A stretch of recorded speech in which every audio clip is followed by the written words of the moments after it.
जय श्री राम। खग्रास चंद्र ग्रहण 7 सितंबर 2025 ईस्वी, दिन रविवार। यह ग्रहण भाद्रपद पूर्णिमा को 7 एवं 8 सितंबर 2025 ईस्वी को मध्य रात्रि में संपूर्ण भारत में खग्रास रूप में दिखाई देगा। इस ग्रहण का स्पर्श मोक्षादि इस प्रकार होगा। ग्रहण का स्पर्श यानी ग्रहण प्रारंभ होगा रात्रि 9:57 पर। खग्रास प्रारंभ होगा रात्रि 11:01 पर। ग्रहण का मध्य होगा 11:42 पर और खग्रास समाप्त होगा रात्रि 12:23 पर और ग्रहण की समाप्ति होगी रात को 1:26। अपने देश भारत में जब 7 सितंबर 2000 ईस्वी की रात्रि 9:57 पर चंद्र ग्रहण शुरू होगा अथवा 8:58 पर चंद्रमालिन्य आरंभ होगा, उस समय से बहुत पहले ही संपूर्ण भारत में चंद्र उदय हो चुका होगा। भारत के सभी नगरों ग्रामों में 7 सितंबर को सायंकाल 6 बजे से 7 बजे तक चंद्रोदय हो जाएगा तथा यह खग्रास चंद्र ग्रहण 7 सितंबर की रात्रि 9:57 से प्रारंभ होकर रात्रि 1:26 पर समाप्त होगा, यानी ग्रहण का मोक्ष होगा। इस तरह यह ग्रहण की जो संपूर्ण अवधि है वह लगभग 3.5 घंटे की है। 3 घंटा 29 मिनट का यह चंद्र ग्रहण होगा और भारत के अतिरिक्त यह ग्रहण संपूर्ण यूरोप, एशिया के देशों, ऑस्ट्रेलिया, न्यूजीलैंड, अफ्रीका, पश्चिमी उत्तरी अमेरिका तथा दक्षिणी अमेरिका के पूर्वी क्षेत्रों, ब्राज़ील के पूर्वी क्षेत्रों में दिखाई देगा। यूरोप के लगभग सभी देशों, इंग्लैंड, इटली, जर्मनी, फ्रांस आदि और अफ्रीका के अधिकतर देशों में इस ग्रहण का प्रारंभ चंद्रोदय के बाद देखा जा सकेगा। अर्थात इन क्षेत्रों में चंद्रोदय होगा तब ग्रहण प्रारंभ हो चुका होगा, यानी यहाँ पर ग्रस्तोदय रूप में यह ग्रहण दिखाई देगा। जबकि दक्षिणी पूर्वी ऑस्ट्रेलिया, न्यूजीलैंड, फिजी आदि में इस ग्रहण की समाप्ति चंद्रास्त के समय देखी जा सकेगी, अर्थात जब ग्रहण घटित हो रहा होगा तो चंद्रास्त हो जाएगा। भारत तथा संपूर्ण एशिया में इस ग्रहण का दृश्य प्रारंभ से समाप्ति तक देखा जा सकेगा। ग्रहण का सूतक, चंद्र ग्रहण का सूतक क्योंकि 9 घंटा पूर्व आरंभ हो जाता है, अतः इस ग्रहण का सूतक 7 सितंबर 2025 ईस्वी को दोपहर 12:57 से प्रारंभ हो जाएगा। ग्रहण काल में तथा ग्रहण के बाद क्या करें और क्या न करें, यह सबसे महत्वपूर्ण प्रश्न है। ग्रहण के सूतक अथवा ग्रहण काल में स्नान, दान, जप, पाठ, मंत्र सिद्धि, तीर्थ स्नान, ध्यान, हवन आदि शुभ कृत्यों का संपादन करना कल्याणकारी होता है। धर्मनिष्ठ लोगों को ग्रहण काल अथवा 7 सितंबर को सूर्यास्त से पूर्व ही अपनी राशि के अनुसार अन्न, चावल, सफ़ेद वस्त्र, फल, ऋतु के अनुसार आदि अथवा ब्राह्मण के परामर्श के अनुसार योग्य दान वस्तुओं का संग्रह करके संकल्प कर लेना चाहिए तथा अगले दिन 8 जुलाई को प्रातः सूर्योदय के बाद पुनः स्नान करके संकल्प पूर्वक सामग्री वस्तुएं योग्य ब्राह्मण को दान देनी चाहिए। पुत्र जन्मनि यज्ञे च तथा संक्रमणे रवेः राहोश्च दर्शने कार्यम प्रशस्तम नान्यथा निशि। यह वशिष्ठ जी का वचन है कि पुत्र की उत्पत्ति, यज्ञ, सूर्य संक्रांति और सूर्य अथवा चंद्रमा के ग्रहण में रात्रि में स्नान करना चाहिए। सूतक एवं ग्रहण काल में देवताओं की मूर्ति का स्पर्श करना, अनावश्यक खाना पीना, निद्रा, नाखून काटना, तैलाभ्यंग आदि वर्जित है। झूठ कपट आदि, वृथा आलाप, मूत्र पुरीसोत्सर्ग से यथासंभव परहेज करना चाहिए।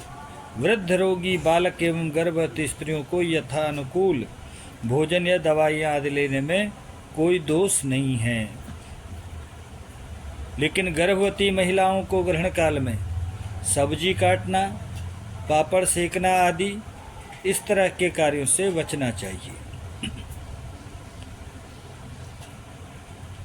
और गर्भवती महिलाओं को ग्रहण काल में भगवान के नाम का जप, स्तोत्रों का पाठ करना चाहिए। ग्रहण स्पर्श काले स्नानम मध्ये होम शुरार्चना श्राद्धम च मुच्यमानेदाम मुक्ते स्नानमिति क्रमः। धर्म सिंधुकार कहते हैं कि ग्रहण में स्पर्श के समय स्नान और मध्य में होम और देव पूजन, बिना प्रतिमा के स्पर्श के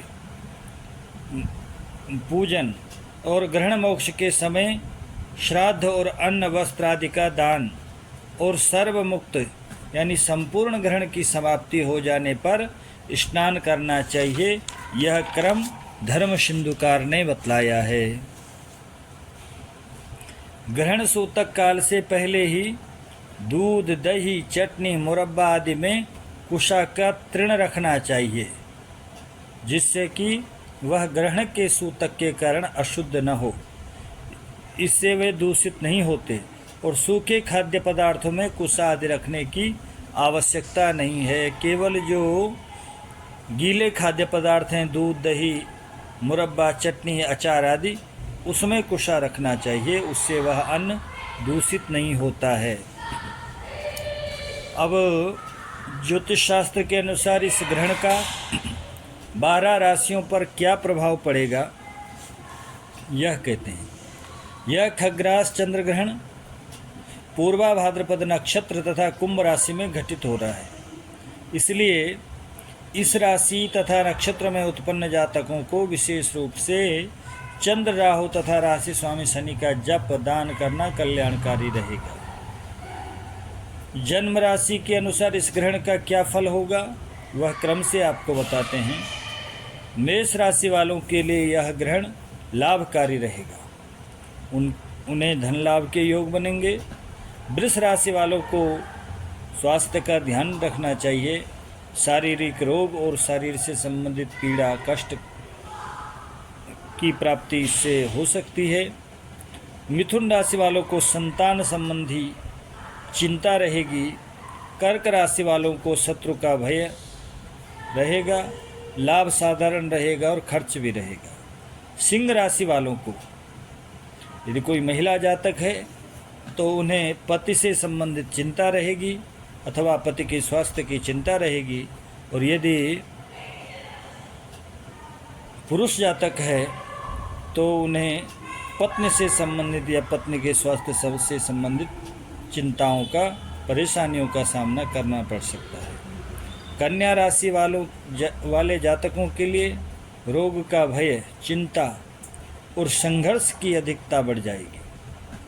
तुला राशि वालों का खर्च अधिक होगा और बनते कार्यों में विलंब होंगे। वृश्चिक राशि वाले जातकों के कार्य सिद्ध होंगे और उन्हें लाभ की प्राप्ति होगी। धनु राशि वाले जातकों को भी इस ग्रहण के प्रभाव से धन का लाभ होगा और उन्नति के मार्ग प्रशस्त होंगे। मकर राशि के जातकों को धन हानि होगी और व्यर्थ की यात्राओं का सामना करना पड़ सकता है। कुंभ राशि पर क्योंकि यह ग्रहण घटित हो रहा है, उन्हें विशेष सावधानी बरतनी चाहिए। दुर्घटना, शारीरिक कष्ट, शत्रु भय आदि से यथासंभव बचाव करना चाहिए। और मीन राशि वाले जातकों को भी धन हानि के योग हैं। जिस राशि के लिए हमने अशुभ फल बताया है, उन्हें यथाशक्ति जप, पाठ, गृह शांति एवं दान आदि के द्वारा ग्रहण के अनिष्ट प्रभाव को क्षीण करने का प्रयत्न करना चाहिए। इसके अतिरिक्त ग्रहणोपरांत औषधि स्नान करने से भी अनिष्ट की शांति होती है। रोग शांति के लिए ग्रहण काल में श्री महामृत्युंजय मंत्र का जप श्रेष्ठ होता है। छाया पात्र का दान भी श्रेष्ठ माना गया है कि कांसे की कटोरी में घी भरकर उसमें सिक्का डालकर अपना मुंह देकर छाया पात्र का संकल्प पूर्वक दान करना चाहिए दक्षिणा सहित। इससे भी क्लिष्ट रोगों की निवृत्ति होती है। ग्रहण का लोक भविष्य क्या होगा, संसार में अथवा अपने देश पर इस ग्रहण का क्या प्रभाव होगा, वह कहते हैं। चंद्र ग्रहण कुंभ राशि एवं पूर्व भाद्रपदा नक्षत्र में घटित होने से पश्चिमी प्रदेशों के पर्वतीय क्षेत्रों में रहने वाले पशु पालने वालों और हिंसा, चोरी तथा नीच प्रकृति वाले लोगों को कष्ट एवं पीड़ा का सामना करना पड़ेगा। कुंभोपरागे पीड्यन्ते गिरिजा पश्चिमा जनाः। ग्रहण का मास फल क्या होगा, तो यह खग्रास चंद्र ग्रहण भाद्रपद मास में घटित होने से उड़ीसा, उत्तरी आंध्र प्रदेश, बंगाल, सौराष्ट्र यानी गुजरात, महाराष्ट्र और मुस्लिम देशों में उपद्रव, युद्धजन्य घटनाएं घटित होंगी। ग्रहण के वार का फल, चंद्र ग्रहण रविवार को घटित होने से वर्षा की कमी, धान्य चावल का उत्पादन कम, गायों में दुग्ध की कमी, राजाओं शासकों में युद्ध और पूर्वोत्तर के राज्यों में उपद्रव, घी तेल आदि के व्यापारियों को लाभ होगा। ग्रहण के योग का फल, यह चंद्र ग्रहण धृति नामक योग में होने से जो संगीत से जुड़े हुए लोग हैं, गाने बजाने नृत्य करने वाले, सिनेमा संगीत से जुड़े लोगों को और लकड़ी का काम करने वालों को यह ग्रहण कष्टकारी रहेगा। ग्रहणकालीन चंद्र पर ग्रह दृष्टि का क्या फल होगा। ग्रहण के समय कुंभ राशिस्थ चंद्र का राहु से सन्निकर्ष एवं सूर्य बुध केतु ग्रहों के साथ समसप्तक योग बना हुआ है। कहीं अग्निकांड, उपद्रव, युद्ध भय, प्रजा को रोग व प्राकृतिक प्रकोपों से कष्ट, अत्यधिक वर्षा से हानि तथा आवश्यक वस्तुओं के मूल्य में वृद्धि होगी। परंतु चंद्र राहु पर गुरु की दृष्टि होने से शीघ्र ही परिस्थितियां अनुकूल भी हो जाएंगी। इसमें विशेष चिंता की बात नहीं है। हर हर महादेव।